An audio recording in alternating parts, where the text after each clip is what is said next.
nagaan hamma haa ta'u maqaa gooftaa Yesuus Kiristoosiin nagaan saba keetiif haa ta'u nagaan saba si waaqessuuf haa ta'u nagaan haa ta'uttee gara biyya lafaa dhufte gooftaa nagaan kee yeroo kan nuuf haa ta'u dubbiin kee keessa garaa keenyaatti dubbiin kee inni nu jiraachisu dubbiin kee inni nu utubu gara keenya haa dhufu maqaa gooftaa Yesuusiin ameen. galanni waaqayyoof haa ta'u dubbii sila dubbifanne jalqaba irratti macaafa Ermiyaas macaafa raajicha Isaayyaas boqonnaa 35 sila maatiin nu dubbisanii irra deebi'ee walakkaa isaan dubbisa sagalee waaqayyoo keessaa isaa fi Maatiyos boqonnaa 11 amma nu dubbisan walitti qabneetu sagalee waaqayyoo ganama kanaa gaggabaabsinee wal wajjin ilaalla galanni waaqayyoof haa ta'u. Isaayyaas boqonnaa 35 akka kana jedha lafti duwwaanii fi lafti gogaan hin gammadu lafti onaanis ililchee akka arfaasee hin daraara baay'isee hin daraara gammadees hin faarfata ulfinni Libaanoon isaaf hin kennama surraan Qarmeloosii fi dachaan Shaaroon isaaf hin dabalama ulfinni waaqayyo gooftaa maccaas achitti hin argama. Harka dadhabe qabaatii kaasaa jilba mudukes jabeessaa warra garaa sodaatoo qabaniin jabaadhaa hin sodaatinaa kunoo waaqayyo keessan ijaa baasuudhaaf adabuudhaaf isin immoo fayyisuudhaaf gara keessan hin dhufaa jedha. Yemmus iji warra jaamotaan banama gurri warra duudaas hin saaqama yemmus namni naafti akka borofaan utaala warri arrabni isaanii didaas gammadanii hin ililchu lafa duwwaa keessaa bishaanonni hin ba'u lafa onaa keessaas bishaan burqituun hin yaa'a. Warra garaa sodaataa qabaniin jabaadhaa hin sodaatinaa kunoo waaqayyo keessan ijaa baafachuudhaaf adabuudhaaf isin immoo fayyisuudhaaf gara keessan hin dhufa. Ameen ameen ameen. Waaqayyo keessan gara keessan hin dhufa. Waaqayyo keessan si fayyisuudhaaf waaqayyo kee gara kee hin dhufa. Gaaffii kee irratti waaqayyo gara kee hin dhufa. Dhiphina kee irratti waaqayyo gara kee hin dhufa. Yaaddoo kee irratti waaqayyo gara kee hin dhufa. Waanuma si qabee jiru hundumaatti waaqayyo gara kee hin dhufa. Haleluuyaa. Waaqayyo gara kee hin dhufa. Waaqayyo si fayyisuudhaaf dhufa. Yeroo isaa yoo tureyyuu yeroo kakuu keetii yoo lafarra qototameyyuu yoo lafarra harkifameyyuu barri isaa yoo tureyyuu waaqayyo hin dhufa. Misraachoo waaqayyo hin dhufa. Waaqayyo hin dhufa. Mata duree jedhutti ni gaggabaabsee sagalee waaqayyo waan fuudhu qulqulluun keessa koo kan isiniif fira. Waaqayyo hin dhufa jedha Isaayyaas. Isaayyaas raajicha kan yeroo laallu nama waaqayyo baroota dhibba baay'ee booda waan ta'u gurra isaatti dubbate itti agarsiise. Baroota baay'ee booda waan ta'u macaafa raajii Isaayyaas yeroo ilaaltanii boqonnaa 66 qaba. Akkuma macaafni qulqulluun keenya boqonnaa 66 qabu Isaayyaas 66 qaba. Isaayyaas iddoo lamatti hirama. Boqonnaa 39 dura jiranii waa'ee firdii dubbatu. Warri taananii jiran 27 immoo waa'ee jajjabinaa dubbatu. Kanaaf Isaayyaas kun waaqayyo akka addaatti raajota jiran hundumaarra raajii guddaa godhee waan baay'ee namatti mul'ise inni immoo dubbateedha. Isaayyaas waa'ee lafti onaa gammadee faarfachuu dubbata. Lafa onaatu gammadaa jedha. Lafa gogaatu gammadaa jedha. Hin daraaruu jedha. Maaltu lafa onaatu isa booddee muun faarfatu jedha. Hin gammadu jedha. Hin ililchu jedha lafti onaan.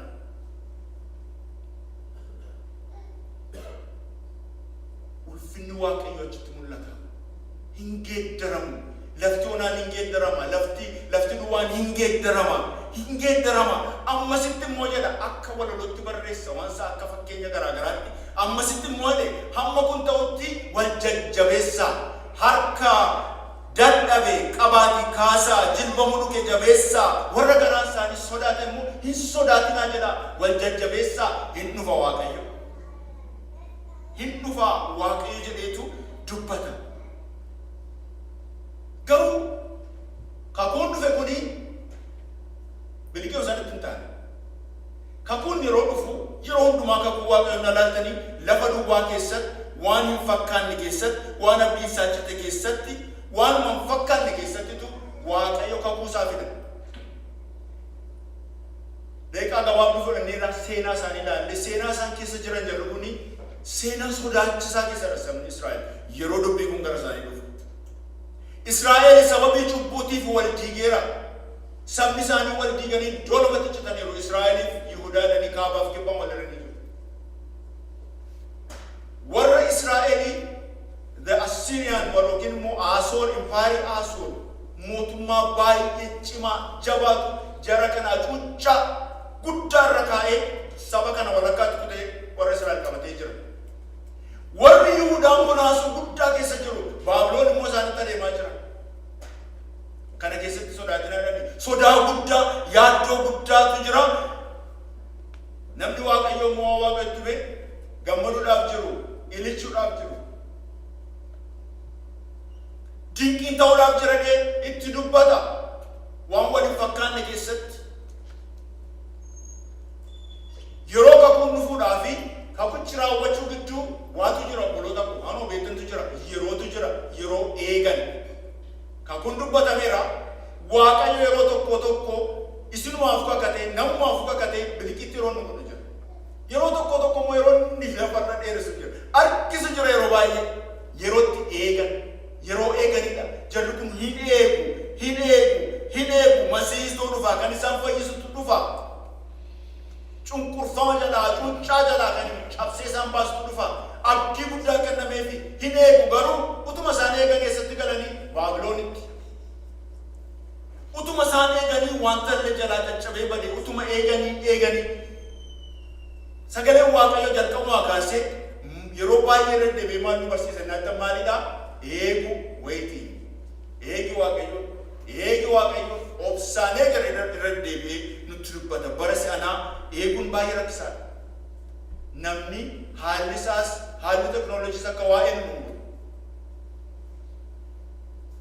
warra waa delivery godhan beektu yeroo mi'a bittanii mana keessan dhufuudhaaf jedhanii boru yookiin iftaan dhufnaa sa'aatii definitiitti dhufan isinitti himan. Meeqatti dhuftu between 10 AM and 6 PM isiniin jedhu. Guyyaa guutuu teessan eedduse. Nama naarsuu qabu.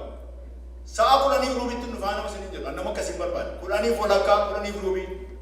Isaanoo ganama sa'aatii hamma galgalaa gidduutti mana taa'ee dhufe.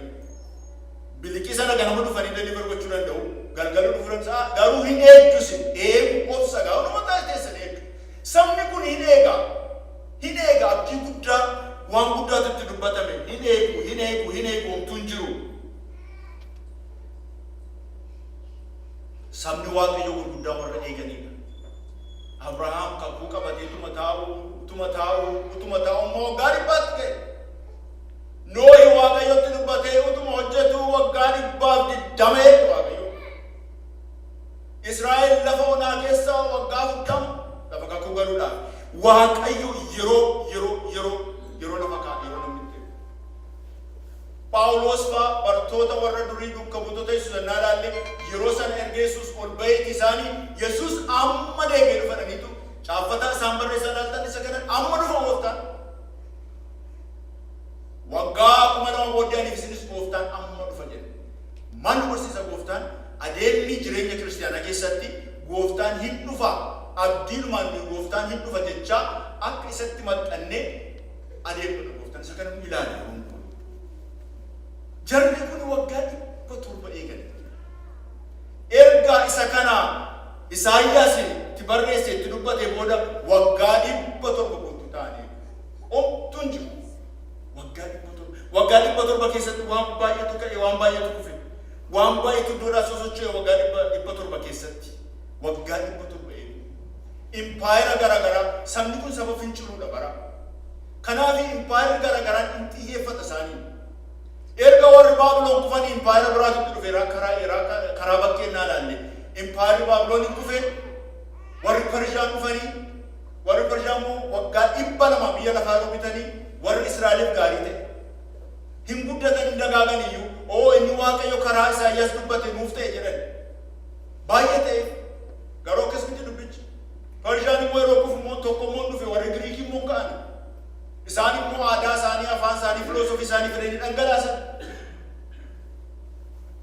Hin kufan isaanis. Tokko immoo ka'e utuma sabni kun eeguu masiihutu eegu. Roomaan immoo ka'e kan achii tochuu hin danda'u cimaadha kan jedhamannis hin ka'e. Roomaan dhufee waan baay'ee godhu. Nagaa warra Roomaa sadhanfaa kana Yesus Kristos Pax Romana nagaa warra Roomaa bara sana dhalate gooftaa Yesus Kristos. Sabni kun hin eega bara hamma kana. Bakkeedhaan kanatti mul'ata. Keessaan immoo wal diigumsa qabu. Keessaan immoo adda iddoo meeqatti wal qoodutu isaan keessa ture. Karaa amantii isaanii innaa ilaaltanii wal hiruutu dhufe geggeessitoota amantii gidduutti warra Fariisotaaf warra Saduuqota kan jedhan baruma sana keessa kunis achuma keessaa ba'e. Saduuqonni lakkii nuyi akkasitti namannu akkanatti amanna filoosofii ilaalcha Giriikii filoosofii Giriikii kana fudhatanii achi keessaan macaafa isaanii ilaalutti ka'an. Waa'een du'aa ka'uu hin jiru, waa'een kanaan jiru jechuutti ka'an. Fariisonni immoo lakkii nuyi warra adda baaneedha. Maqaan keenya Fariisota. Isaan immoo seera Waaqayyoo fuudhanii ciccaraniitu 630 meeqatti godhanii sabicharra ba'aa ka'an. Masii kunuma eegu. Hammi kun hundinuu garuu hin kufe. Hammi ka'e kun hundinuu hin kufe. Hammi ka'e achiin tocho'u kun biyya lafaa raase. Kun yoomiyyuu achii tocho'uu hin danda'u. Impaayar kun eenyuu achii buqqisuu hin danda'u. Kan jedhame hundinuu hin ka'e yeroo isaa yeroo ga'u garuu maal ta'a? Hin kufa. Roomaan yeroo kufuudhaaf ka'etti garuu tokkotu immoo ka'e. Yoo booddeetti deemnee ilaallee Naabukadnezar mootiin Baabiloonii abjuu tokko abjoote Daani'el boqonnaa 2 keessatti. Abjuu sana nama naa hiikus nama abjicha sanatti hin barbaadne biyya baay'ee rakkisee ture. Daani'el Waaqayyo gargaaree raajii Daani'el yeroo hiiku maal jedha? Innati argite inni arfaffaan sun dhagaa mootota kana arfanuu ergatti meeqe. Inni dhumarratti ka'u garuu dhagaan folloqe jettu suni dhagaan utuu harki namaatti hin bu'in folloqee dhufe warra kaan warqee irraas sibiila irraas suphee irraas maal irraas warra hojjetaman impaayirota jechuudha. Warra gurguddaa kan hin daake isa booddee dhagaan kun biyya lafaa guute inni harka namaatiin miti hin hojjetame dhagaa harki namaan hojjenne mootummaa harki namaa hin ijaarretu dhufa inni immoo biyya lafaa guuta. Yesus Kristos akkasitti dhufe galanni ulfinni isaaf ta'u.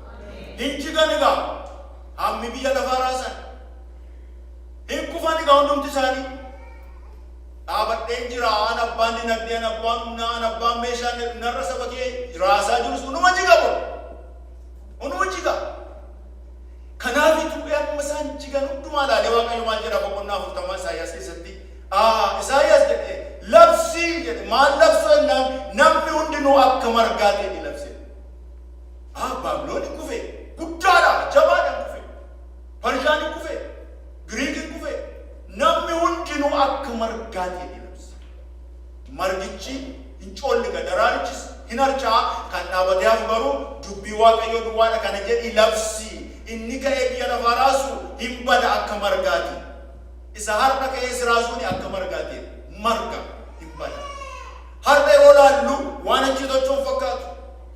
Gara biyya keenyaatti sennaaf inni waan baay'ee yeroo laallu waan achi tochoon fakkaatu. Garuu marga biyya innaa ilaaltanii biyya kana margi samarii baay'ee bareeda. Baay'ee namatti tola. Gaafoo qilleensi qorritti noon dhuftu garuu shututtumdumtu achi durbatti. Akka kana bada. Kan nuti qabamnee jiraannu kan hin banne barabaraan eenyuunni Waaqayyo duwwaadha. Galanni ulfinni isaaf ta'u. Waggaa 700 eegan. Waggaa 700 isaan eegan keessaati immoo kan nama dhibu waggoota 400 immoo Waaqayyo jalaa cal jedhe. Kakuun kennameeraaf itti agarsiifameera eegaa jiru Waaqayyo immoo waggaa 400 jalaa cal. Waggaa 400 raajiin hin jiru, wanti itti dubbatamu hin jiru, wanti isaan dhagaan hin jiru, homti tokko iyyuu hin jiru. Waggaa 400 waggaa duwwaa cal jedhee jira. Macaafa keenya innaa ilaaltanii kakuu haaraaf kakuu moofaan akkasitti adda ba'u. Duwwaa waggoota 400 sana agarsiisa. Waggaa 400 duwwaa ergaan hin jiru, raajiin hin jiru,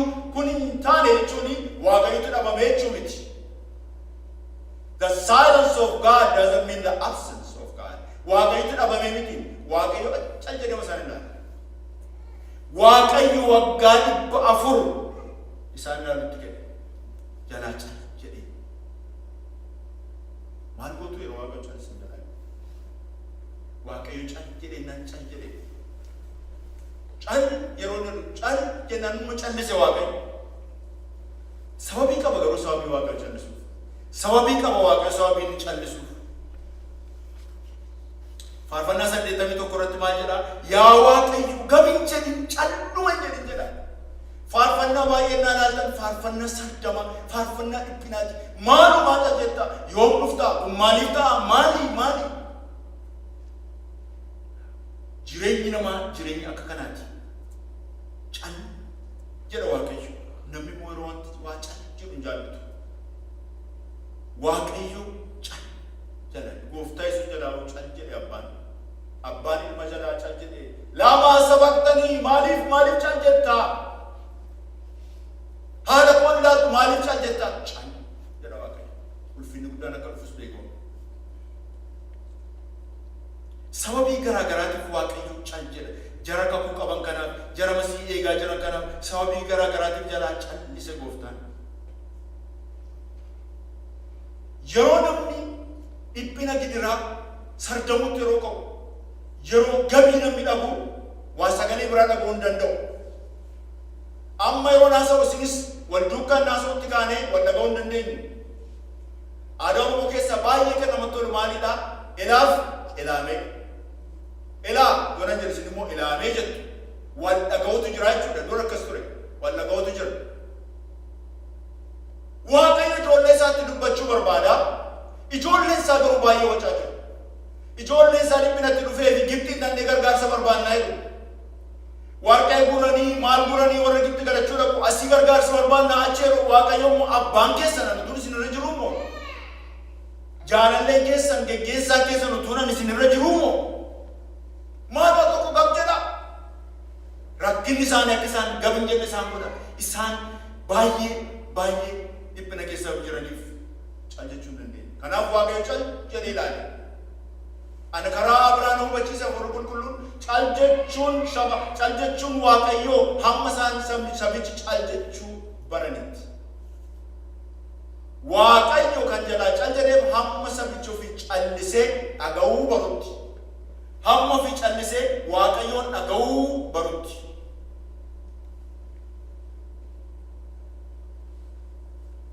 Waaqayyo akka nuyi isa dhageenyu barbaada.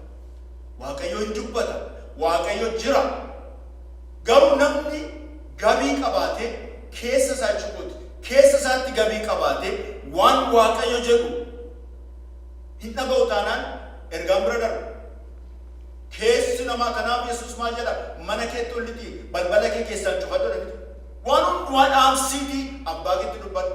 Dubbii akkasiitiinitu deebii argata. Namni yeroo kadhatu gab jechuu gabii keessaa baay'ee dhaba namni. Yeroo tokko faarfannaa moo dhaamsanii waan hundumaa dhaamsanii kophaa ofii iddoo tokko taa'anii maal jettaa gooftaa jedhanii Waaqayyoon kadhachuun baay'ee gaarii. Waaqayyo kana naa godhi sana naa godhi dhiisanii hundumaa lafa kaa'anii sagalee isaa dubbifatanii hamma danda'an deeqama soddoma fuula Waaqayyo dura turanii maal jettaa abbaa koo maal natti dubbattaa? He'll talk to you. Hin dubbata Waaqayyo. Hafuurri Waaqayyo hin dubbata. Nama isa dhaga'eef hin dubbata. Namni isa dhageenye garuu maal ta'a? Qilleensuma wajjin hin deemu. Qilleensa guddaatu ka'e. Eeliyaas cal jedhe hin dabarse qilleensa. Ibidda guddaatu ka'e. Ibiddi isas hin dabarse. Lafa sochii ka'e isas hin dabarse. Sagalee gurguddaa waan of keessaa qaban kan hunduma dabarse. Namni bara si'anaa Hafuurri Qulqulluun namni bara si'anaa gooftaa achi keessa jira ibiddicha keessa jechuudha hundumtuu adeemaa jira. Hundumtuu Waaqayyo achi keessa jira. Lafa sochiin suni humna guddaa achi keessa Waaqayyotu jira. Ibidda sana keessa Waaqayyotu jira chama deemu. Waaqayyo keessa hin jiru. Waaqayyo keessa hin jiru. Waaqayyo na keessa raamsin keessa raam. Hafuurri isaa na keessa raamsin keessa raam. Isa wajju sana keessa hin jiru. namni waaqayyoo raajiin kuni Elaashaa Eeliyaasii gab jedhe hin dabarsa waca sana hundumaa isa booddee waaqayyo sagalee guddaan ittiin dubbanna akka beektan sagalee hasaasuun itti dubbata keessa isaatti dubbata jechuudha. Waaqayyo hin dubbata nama isa dhaga'uuf hin dubbata. Kanaaf waaqayyo yeroo waaqayyo cal jedhu waaqayyo narraa galagalee waaqayyo na dhiise luboota wajjin nan dadhabe kadhadhee tajaajiltoota beeka biran dhaqee nan dadhabe homaa ta'uu ni dangu jedhina. He is talking to you. Sitti dubbachaa dha waaqayyo. Ijoollee isaatti dubbata abbaan yeroo hundumaan dubbata garuu isa dhaga'u barbaada. Jedhee maal jedhe abbaan? Haalluuyaa dubbata waaqayyo. Ermiyaas garuu cal jedhanii fayyisuu waaqayyo eeggachuun gaariidha faaruu isaa keessa. Cal jedhanii hawwachus hafiigus dhiphina gidiraadha atamaa fedhe garuu cal jedhanii waaqayyo eeggachuun gaariidha. Yeroo waaqayyoon eeggatan waaqayyo hin dubbata. Namni yeroo gabii dhabu garuu eebba waaqayyo of dabarsa. Namni yeroo keessaa gabii dhabu erga waaqayyo of dabarsa. Namni keessaa yeroo gabii dhabu abdii kutata. Gooftaatti yoo abdii kutata. Hin jedhan koone waaqayyo gochuudhaaf isin eegaadha waaqayyo. Gaarummaa isaa isinitti agarsiisuuf isin eegaadha waaqayyo saba kanaan. Namni garuu yeroo keessi isaa jeeqamu, yeroo ofii isaatiin nagaa dhabu, yeroo sagalee gabii dhabu, yeroo of duwwaadha haasa'u, amalli kadhatanii hundumaa fuula waaqa duratti dhiyeessanii gab jedhanii taa'u. Malee maqaa Yesuus hin jedhanii fi naannoo eegamti dhaga'u ofuma duwwaadhaa dubbatee deemu. Gab jedhee akka namni dhaggeeffatu barbaada. Yeroo gabiin akkasii dhabamu namni gara jireenya isaa yaadutti ka'a abdii kutata. Yohaannis cuuphaan abdii kutate. Kanaaf Yesuus maal jedheeni waa'ee kootiif kan abdiin kutannee akkam argamu. Abdii kutate namni guddaan maaliif keessi isaa wacuutti ka'eera. Keessi namaa yeroo wacuutti ka'u dubbii waaqayyo namni dhaga'uu hin danda'u. Sagalee waaqayyo namni dhaga'uu hin danda'u. Dhiphina keessatti namni yoo gammachuudhaa baate yeroo ulfinaa duwwaa miti Phaawulos akkeedha. Kanaafitu nuyi ulfina isaarraas dhiphina isaarraas hirmaattuudha jedhamti. Yoo duunes yoo jiraannes nuyi kan Kiristoosidha. Namni kun Yohaannis akkasina nu dubbifametti yeroo mana hidhaa dhaqee seenu keessi isaa dubbachuutti ka'e wanta garaagaraa saniiti. Yohaannis isa lafa onaa keessa torban darbe akka gaariitti nutti lallabame. Yohaannis mana lafa onaa keessa deemee isa labsaa ture. Yohaannis masajinsaa waa'ee Kiristoos duwwaasa ta'e dhufaa jireenya isa dubbachaa ture. Lafa onaa keessa qorra isaa ho'a isaa danda'ee uffannaa nama hin qabne nyaata nama hin qabne kompleenii godhe garuu maaliif hin gammadaamu nyaadhaa maaliif hin wannoo nyaadha takkaa waan isa nyaadhaa takkaa hin dubbanne. Hojii masaa hojjechaa ture. Nama waan guddaa hojjete. Nama yeroo inni erga kana hundumaa dubbateeti ija jabina guddaa hafuura waaqayyoo keessa taa'ee dhugaa waaqayyo warra luboota sanaan saduuqotaan fariisotaan maal jedha isin ijoollee marrataa jedhee yeroo warratti dubbatu kan jibbaniiru jarre. Achi as immoo deebi'eetu mootummaa sabaa cuucu warra humna isaanitti maa'ee ba'anii saba abiyus godhanii Heroodis galagaleetu ati nama akkasitti qaba. Ati ibilee hojjette, ati waan jal'aa hojjetta, yakka guddaa hojjettati. Mootii dura dhaabateeti, mootii warra Roomaa dura dhaabateeti. Asitti warra geggeessitoota amantiin ifate, asitti galagalee mootii si ifate jal'ina hojjettati. Sabaa cuuchaa waan gurguddaa goota kanarratti immoo haadha manaa obboleessi keetti fuuta. Kun sirrii miti kun cubbuudha dheetti dubbate mana hidhaa jira gaa dhugaa dubbate. Kana keessa jira nama kana dubbate nama Yesuus eenyummaa isaa nama yeroo jalqabaatiif elaa hoolaa waaqayyoo cubbuu biyya lafaa kan baate jedhee nama agarsiisedha. Nama pireezenti hojiisaa Kiristoosiin pireezenti gochuu duwwaadha biyya lafaatti. Elaa hoolaa waaqayyoo cubbuu nama kana yeroo inni Kiristoosiin cubbuu dhufe nama the Trinity waaqayyo abbaa ilmi achitti wal gaaniidha hafuura qulqulluun. Yesuus yeroo cubbame ulaan waaqaa banamee hafuura qulqulluun dhufa bugeetiin dhufee hafuura qulqulluun dhufee waaqayyo hafuura qulqulluun waaqayyo ilmarra qubate. Waaqayyo abbaan immoo waaqa keessaatii hin dubbate. Nama waaqayyo abbaa ilma fora qulqulluu tokkotti dhaga'ee arge namni kuni nama guddaadha. Nama hojii guddaa Yesuus iyyuu nama ta'ee dubartiirraa kan dhalate keessaa kan akka isaa guddaa jiru nama deemu. Nama kana jabna akkasiiti. Nama waan gurguddaa hojjete kanatu maneedhaa keessa jira. Maneedhaa keessa taa'ee maal yaada? Waan baay'ee yaada. Yaada isaa keessa waan baay'ee deddeebi'a. Manniidhaa dhiphina, manniidhaa rakkina, manniidhaa dukkaana achi keessa taa'ee waan baay'ee yaada. Maneedhaa keessa taa'ee garuu maal argaa, maal dhagaa? Waan Yesuus bakkeedhaa hojjechuutti jiru. Dinqiin garaagaraa ta'uusaa, hojjetamuusaa hin arga. Masii akka ta'e sun dubbatee ofiisaatii. Kana hundumaan dhagaa. Aha, abalufaan hin fayyadi. Abalufaan hin eebbifamani. Abalufaan hin akkasii ta'e. Maal ani tajaajilamu? Ani maneedhaan jiraamu. Gara isaatti deebi'e. Gara isaatti deebi'e. Yeroo masajjiinsaa waa'ee Kiristoos duwwaa labsu ta'e maaliif hin hawwaannisaaf dammadaamu nyaadhan jedhe? Maaliif qorrii fi aduun na dhaana? Kana duwwaa tokko hin dubbanne. Yeroo gara ofii isaatti deebi'e garuu kompileetii jalqabe. Ija isaa Kiristoos irraa fuudhee, masajjii isaa Kiristoos irraa fuudhee mana hidhaa keessa taa'ee yeroo waa'ee isaatti gara isaatti deebi'utti jiru. Maal ammoos hin jira? Karaa tokko wanti gurguddaan ta'aa jira. Karaa tokko mana hidhaa keessa hin jira. Dhuguma nama siin ta'e nan baasu. Amma gaa ofitti haasootti ka'e keessa isaatu ofitti dubbachuutti ka'e. Yoo masii dhuguma ta'e nan baasu. Tarii dhugumaa masii miti inni. Kanaaf itti argee siina moo gara biraa eeggannu? Waa'ee namaa isaan jiru baraa inni waa'ee ofii isaa haasootti. Siina moo gara biraa eeggannu? Karaa tokko sabni Israa'el cuuccaa Roomaa jala jiru. Masii isaan eeggachaa turan masii humna guddaan dhufee Roomaa kana caccabsee sabicha bilisa baasee wanti guddaan ta'uudha. Kun ta'an jiru. Karaa tokko ofii isaatii mana hidhaa keessa jira. Siina moo Yesuus gara biraadhaa? Gooftaa Yesuus deebiinsa baay'ee nama dhiba. Anaa masiichi anaatti jabaadhu jenneen. Itti ergeetu akka ta'e waan ta'aa jiru jaamonni, dhukkubsatoonni, naafti, du'aan iyyuu ka'aa jira. Mootummaa Waaqayyoo labsamaa jira. Dinqii guddaan ta'aa jira. Kan nu duwwaa itti erge. Maal jechuudha eessatti deebisee? Isaayyaas boqonnaa 35 deebiseetu sagalichi amanii.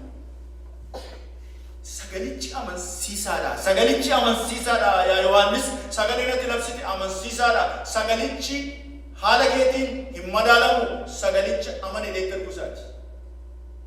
Situ dubbate waa'ee sagalee kanaa situ dubbate waa'ee masii situ dubbate. Sagalichi amansiisaadha. Amani sagalicha. Sagalicha amanuun baay'ee rakkisa namoota baay'ee biyya lafaa keessatti bara si'ana baay'ee rakkata namni. Kun dhuguma akkasitti barreeffame kana namatu barreesse moo kana gooftaa jedha booda sagalicha amanii. Sagalicha guutummaa battamani. Achi keessa jira fayyinni. Achi keessa jira waan hundinuu iyyuu. Namni kun waa'ee gooftaa nama labse. Nama garuu rakkina keessa gale.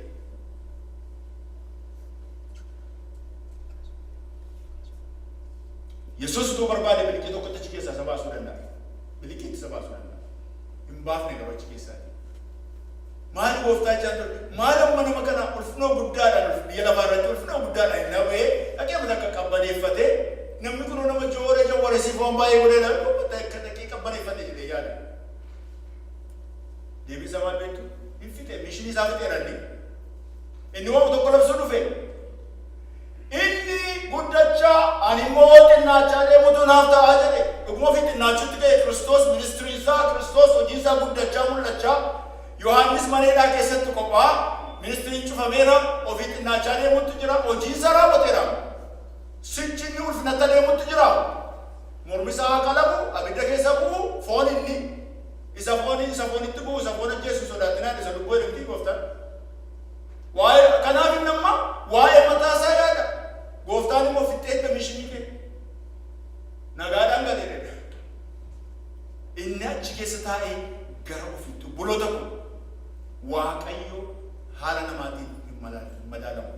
Waaqayyo haala keenyaan hin madaalamu. Waaqayyo gaaffii keenya rakkina keenyaan hin madaalamu. Waaqayyoon inni yaada isaatiin ilaalutti ka'e maaliif hanqu akkas ta'e maaliif hin hiikamne?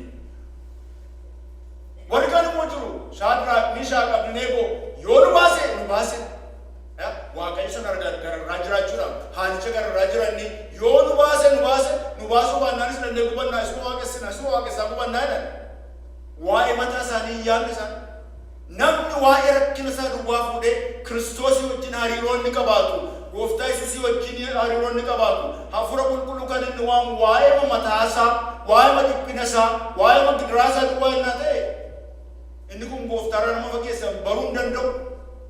Gooftaan dubbateera inni qaanoonni isin gaafatan itti dabalamaati waa'ee isaan dubbatinaa dheera. Kanaaf warri Shaadiraaq Meeshaaq Abdanaagoo waa'ee mataa isaanii dhiisanii gooftaa matu ta'aadha. Ilmaan qoraa immoo keedhan amma gaaronni kun utuu isaan tulloonni kun urgufamanii galaana keessatti namanii yoo jedhan Yesuus gooftaan waaqayyo nu waaqessinaa jedhan. Bara si'anaa gara ofiitti namni yeroo galagalee yaadutti ka'u waa'ee Yesuus abdii kutachuutti ka'a. Maaliif hiikuu didee gooftaan? Maaliif waa'ee isa kanaa cal jedhee gooftaan? Waa'ee maatii kanaa maaliif cal jedhee? Waa'ee abaluu maaliif cal jedhee? Maal waa'ee biyya keenya maaliif cal jedhee? Waa'ee isa kanaa maaliif cal jedhee? Dhugumaan moo isa booddee dhugumaan moo maali? Gooftaa didee waaqessa midhaan gooftaa kanaa? Maali jiraata didee waaqessa midhaan anis isa waaqessa? Maaliif cal jedhaan koo? Namni gara kanatti yeroo deebi'utti ka'u haala isaa keessa galchee yeroo waaqayyoon ilaalutti ka'u waaqayyoon dhaga'uu dadhaba.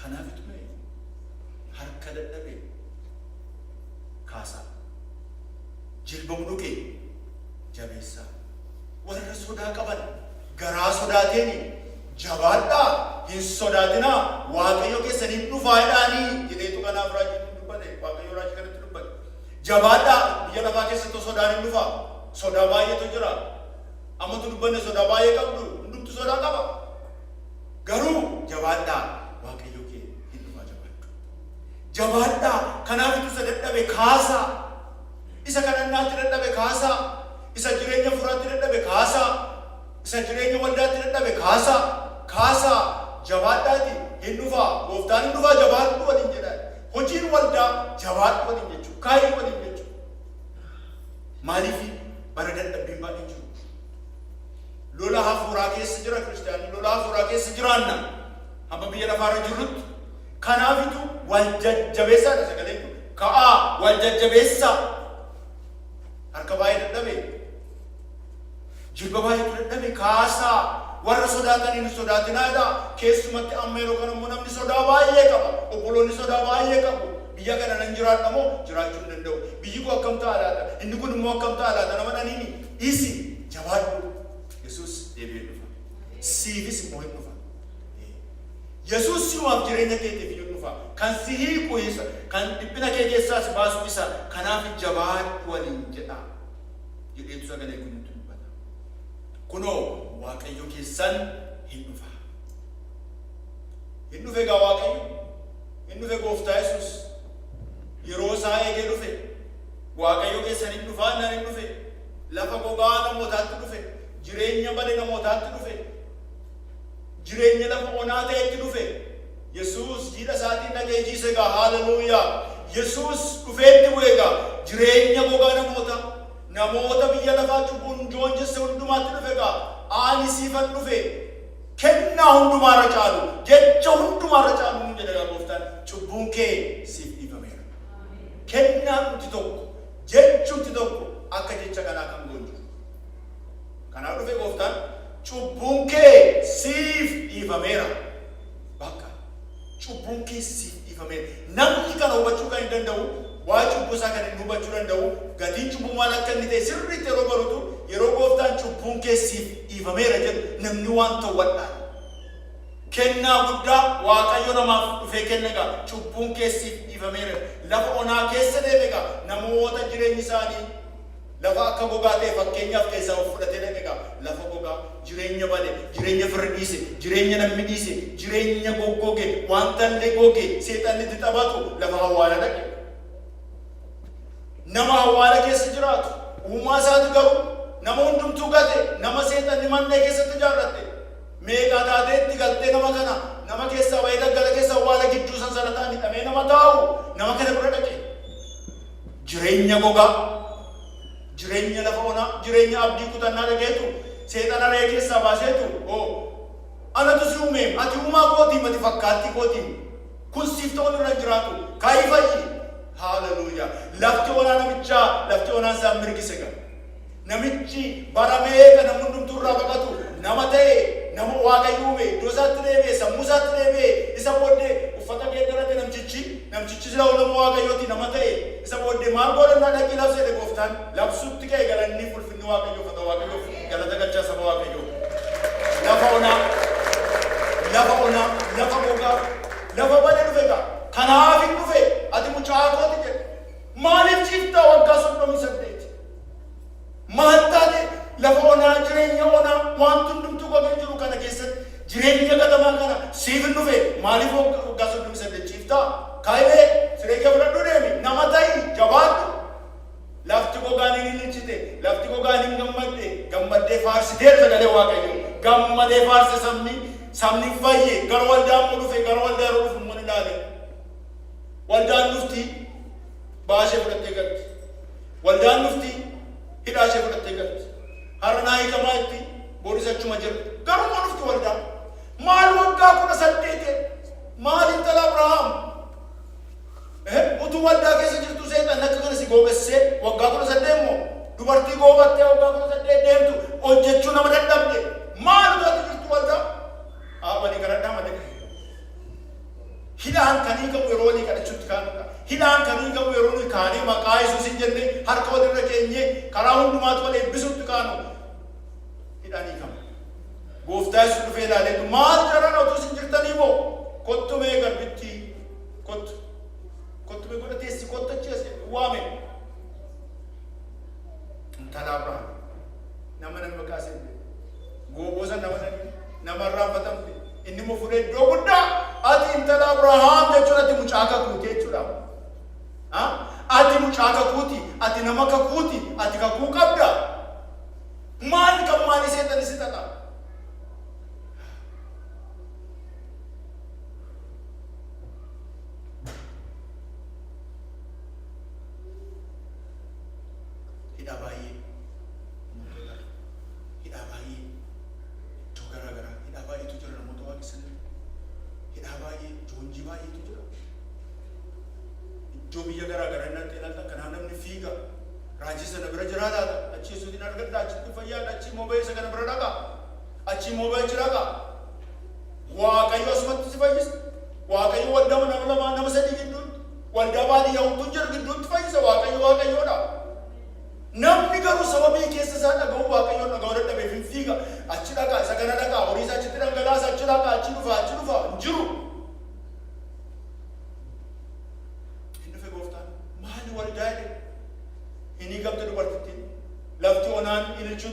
Lafti onaan gammaduutti ka'e hin darbe immoo warra kiraayisii amantii keessa jiran nama kiraayisii amantii keessa jiru nama gara isaa waan dhaalee jiru nama garuu alaan rakkinnisee waan biraa fakkaate dubartii Samaariyaa nama bishaan rakkinnisee waa'ee bishaanii ta'e dubartii Samaariyaa yeroo baay'ee waa'ee rakkina bishaanii walitti lallabna rakkinnisee garuu isa gara irraadhaaf qulqulluun yeroo naa ibsu dubbii kana iseen rakkinnisee waa'ee bishaanii miti bishaan simtamiiseeti bishaan qabbaneeffachuudhaaf abbaa manaa kan iseen hiittee fuutee hiittuuf shan kan iseen fuutee hiittee fi qabbanaa argachuudhaaf tarii hiikatama argachuudhaaf tarii furmaata argachuudhaaf tarii hin jiru. Dubbiin isaa isa jira beektu kiraayisii amantii keessatti akkas jette gooftaadhaan waan bishaan jechuma ta'u. Traditionii amantii religious tradition keessa baate hariiroo waaqayyo wajjin qabdu Kanaaf isa traditionii isa dubbatte maal jette? Elaa abbootiin keenya gaara gamaa irratti waaqessuun achitti waaqessinaa jetteen. Isin immoo warri Yihuudaa Yerusaalem malee nuun jettu jetteen. Amma dubbiinsa waa'ee okkotee bishaanii waa'ee bishaanii irra isa dhaqebeettu waa'ee amantii dhaqe. Rakkinni isee guddaanii ani gaala abbootiin keenya maalati immoo abbootii keenya caaltaa maalati? Yaaqoobiin caaltaa boolla asii gadi fagoo nuu qotee bara meeqa nuyi ijoollee isaa dhufnee kan jiraanne isa caaltaa guddisee yoo argaa qabdu jette. Yesuus baay'ee obsa. Danda'a. Gorsaa gaarii gorsaa dinqiidha Yesuus. Calciree dhaggeeffateetu. Isee mootummaa suutti ka'e waa amantiin qaamne inni. Elaa meettee abbootiin keenya jirratti waaqessaa yeroo isin immoo Yerusaalem jettu anni isee amantaa eeyyuu nama fakkaatti. Inni sunis nama wallaalchisee kunis nama wallaalchisee dhiisee amantaa nama fakkaatti jennaani. Yerichi dhufeeraa deemu ani karaadha. Waaqayyo hafuura ammasichi Yerusaalemiinis miti gaara gamaas miti Waaqayyo hafuura warri isa waaqessanii dhugaadhaaf hafuuraan isa waaqessu hafuuraan waaqessita malee akka tammattutti Yerusaalemitti hidhattee yookiin gaara sanarra baatee miti. Yeroo gooftaan kana dhokkotee see gattee sin fiiddeoo dhimmiseetu waa bishaanii ta'e bishaanicha guuttattee okkotee baattee dhatti miti. Wajjin jirtu dhimmiseetu waa bishaanii ta'eeti bishaan sana baattattee gara mandaraa dhaqxee ilaa buloota koo itti qalbitti bishaan see lafa keeyattee. Dhimmisee garuu waa'ee bishaanii miti. Dhimmisee keessee dheebuunsee maalidhaa waa'ee jireenya bara baraa waa'ee bishaan bara baraatti namatti mudhabdeetti nama rakka lafa gogaa keessa jirtu jechuudha. Asirratti okkotee isaan darbatteetu hin adda seenoo. Fiidde mandara keessa deemte kottaa nama hibboo bara meeqa naa hiike. Nama dubbii koo naa hiike. Nama jireenya koo naa hiike. Kottaa ilaalaa kottaa ilaalaa. Okkoteen nafe seen baajiristi ilaale gara gooftaatti nama waamutti kaate. Inni dhufe gooftaan lafti gogaan ililchuutti kee gammaduutti kee. Inni dhufe gooftaan halkan inni itti dhalatetti garuu kan isa simate hin turre. Halkan inni itti kan hundumaa gochuudhaaf dhufetti garuu kan isa eege hin turre. Waaca duwwaadha biyyi lafaa warri Roomaa kottaa galmaa hundumtuu bakka magaalaa dhalatetti dhaqee galmaa'uu qaba sababii jedhanii fi namni firri walitti dachee jira. Namni hundinuu biisiidha namni. Ayyaanas kanaafi baga nagaan dhuftee duwwaadha namni. Godee isaatti qomoo isaatti biyya isaatti dachee galmaa'uu dhaqeera. Dabatti dhalatetti gooftaan dhufeera. Manni isaaf hin turre. Barandaan isaaf hin turre. Lafti ciisichaa tokko isaaf hin turre. Manni duwwaan isaaf hin turre. Magaazinii illee isaaf hin turre. Tu isaaf hin turre gooftaa kanaaf. Mana meeqatu rukutame laata? Har'as rukuta gooftaa. Lapheen maa rukuta gooftaa. Seenuun barbaada. Mana meeqatutti cufame. Misraachoo laftitti himanii ture galgala sana. Yesuus inni dhufanii dhame paalasii keessatti hin dhalanne. Mana qulqullummaa keessatti hin dhalanne, gurguddoota biratti hin dhalanne, mootota biratti hin dhalanne, lafti isaan itti yaadan qophaa. Lafti inni dhufe iddoo biraa, yeroo inni itti dhufe yeroo isaan itti yaadan miti.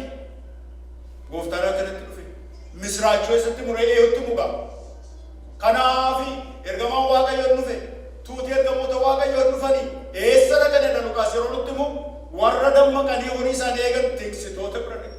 Hin turre obboloota koo lafa ergaatti wanti hin turre.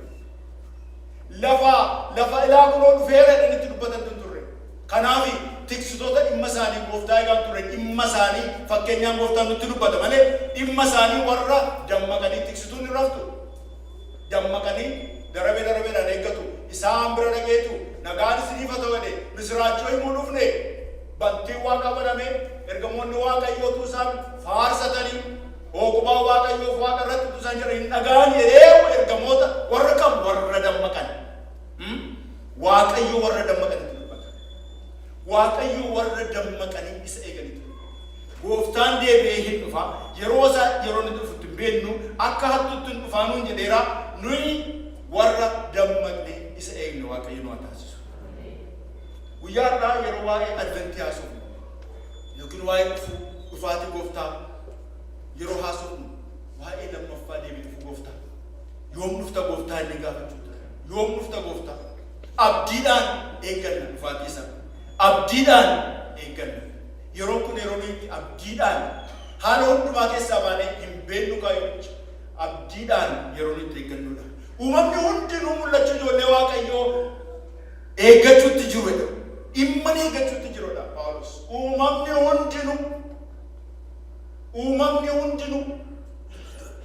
uumama kan ta'e. Isaanis mul'achuu ijoollee Waaqayyoo eeguutti jiru. Aaduutti jiru isaanis biyyi lafaa Waaqayyo uume akka inni uume irraa badeera. Lafti dur bishaan jiru gogeera. Qilleensi geeddarameera. Biyya lafaa keessatti lafti akkaataa wanti lafaa geeddaramutti raawwate baay'ee lafti aadaa jira, gaarri aadaa jira, lafti onaan sila onaan turre yeroo Waaqayyo uume. Lafti gogaan turre yeroo Waaqayyo uume. Uumamni Waaqayyo yeroo Waaqayyo uume perfect godhee uume. Amma isa dhabee hundumtuudha. Hundumtuu uumama Waaqayyo sababii ta'eef uumaa isaatti mul'achuu ijoollee Waaqayyo eeguutti jiru. Nus Waaqayyo yoo dhufta gooftaa rakkinni baay'ateera, dhibbi baay'ateera, du'i baay'ateera, ajjechaan baay'ateera, dhiigi baay'ateera. Maaraanaataa yoo dhuftaa jennee nus gara isaa ilaalla. Akkasuma ilmi namaa yeroo isin hin beeknetti, yeroo isin hin eegnetti waan dhufuuf isin immoo qophooftanii taa'uutu isin irra jiraataa jedha Luqaas. Qophoofnee taa'uutu irra jiraata. Gooftaa simachuudhaaf. Gooftaan hoon dhufa. Deebi'ee hoon dhufa. Gooftaa Yesuus dhufee waggaa 1,000 mo'uudhaaf jira. Biyyi lafaa kun uumamni kun akka Waaqayyo dur perfect godhee uumetti deebi'uudhaaf jirti biyyi. Jilbi hundinuu isaaf jilbeeffachuudhaaf jira. Warra sanaa warra kanaa miti. Amantii kanaa miti. Yeroo sana hundumatu isaaf jilbeeffata. Mootii kanaa miti. Mootii tokkumatu jiraata. Yoom ta'aa kun jennee eeguutti. Gooftaa yoom dhuftaa? Akeekkadhaa dammaqaas yerichi sun yoom akka ta'u hin beektan yoo. Yericha hin beektan yoo. Yommus ilmi namaa humnaa fi ulfina guddaadhaan duumessa keessaa utuu dhufuu hin argitu. Kun hundinuu yommuu ta'u mataa keessan ol qabadhaa, ol ilaalaa, furamuun keessan yaadeera. Hin argitu yeroo sana isin warri kan koo taatan, isin warri maqaa kootiin jirtan yeroo kana argitan hin nayinaa. Waaqayyo keessan hin dhufa, ijaa baafachuudhaaf hin dhufa, adabuudhaaf hin dhufa, isiniin immoo furuudhaaf hin dhufa, fayyina bara baraan isiniin furuudhaaf hin dhufaati yeroo sana isini haaleluuyaa hin dhuftee gooftaa maaraanaata. Isin amantiidhaan isin akkasittiin isa eegaa jirtu. Akkamitteen na gooftaa? Akka Simoonitteen na. Simoon nama gooftaa eege, nama gooftaa eeggate, nama bara jireenya isaa hafuura qulqulluudhaan guutame yeroo hundumaa hamma gooftaan dhalatutti nama eeggachaa ture isatti dubbatame. Yeroo isaa yeroo garuu hin arge, kaasuutti baate hin gammade. Simoon jireenyi isaa jireenya connected ta'e Waaqayyo wajjin yeroo hundumaa nama hafuura qulqulluun guutamaadha. Simoon yeroo hundumaa jaarsi waggaa 82 yeroo hundumaa nama eega, bara jireenya isaan eega. Hinduutu amma masii argitutti isaa jedhameef abdii kana qabaatee eega. Simoon hunuma eega abdiin kutanne dammaqeetu manne eegu gaaf tokkoon ta'e galanni Waaqayyoof haa ta'u. Simoon hin arge. Maaliif arge Simoon beektu? Simoon jireenya isaa hafuura qulqulluudhaaf kenne. Hafuura qulqulluudhaan geggeeffame. Dubbii Waaqayyoo sagalee isaan qorata. Guyyaa hundumaa Waaqayyo wajjin wal hidhata qaba. Connect godhee jira. Bara si'anaa karaa baay'ee connect wal godhe. Social media, Facebookiin namni connect wal godheera. Doonumatti biliqii tokkotti fira isa fagoo jiru isa dhiyoo jiru haa tokko walitti wal argine. Sagandiitti obboloo tokko Waaqayyo wajjin hidhata keenya maal fakkaata? Connection inni qabnu akkam laata? Social media we connect. Waaqayyo wajjin Yesuus Kiristoos wajjin hariiroo keenya maal fakkaata? Hafuura kadhannaa keessa deemna. Maal fakkaata? Yesuus deebi'ee dhufa. Yeroo tuu qabnu maal fakkaata? Akkamitti eegaa jirra? Akkamittiin eeggachuutti jirra gooftaa kana? jireenyi keenya maal fakkaata? Jireenyi hafuuraa keenya maal fakkaata? Deebi'ee dhufa Yesuus. Akkaatuutti deebi'ee dhufa. Biliqii kana ta'u, bora ta'u, bara isaan beennuun dhufa Gooftaan. Dubbichi amansiisaadha. Kanaaf Waaqayyoon kadhanna. Ni jireenya keessan, jireenya keenya fuula Waaqayyoo duratti dhiyeessu. Deddeebii keenya, adeemni keenya fuula Waaqayyoo duratti dhiyeessu. Hariiroo koo cimsachuun barbaada. Haaromsa jireenyaa hafuuraan barbaada. Jireenyi kadhannaa koo akka naa jabaatuun barbaada. Hafuura kadhannaa, hafuura dammaqinsa argadhee yeroo hundumaa akkan jabaatuun barbaada. Warra jettan Waaqayyoon isiniif kadhannaa. Luboonni immoo gara kanatti waama. Namoonni keessuma keessanitti isiniif kadhannaa gara kana kottaa isiniin jedhu achumatti Waaqayyoon isiniif kadhannaa keessa keessanitti yaadaa. Jireenyi koo akkanaaf haara'u. Jireenyi hafuura kooti Kiristoosiin guyyaa guyyaatti jabaadheenis hamma guyyaa jiraadhetti wajjin deemuun barbaada. Lolan qaba. Waan garagaraa narra jira garuu cimuun barbaada. Garuu nan dadhabe warri jettan Waaqayyoon isiniif kadhanna. Waloota koo sagaleen Waaqayyoo kennu harka dadhabe jilbamu dhuge garaa sodaate. Harka dadhabe jilbamu dhuge garaa sodaate. Waaqayyo gahee dhufaa jedhame galanni fulfinni Waaqayyoof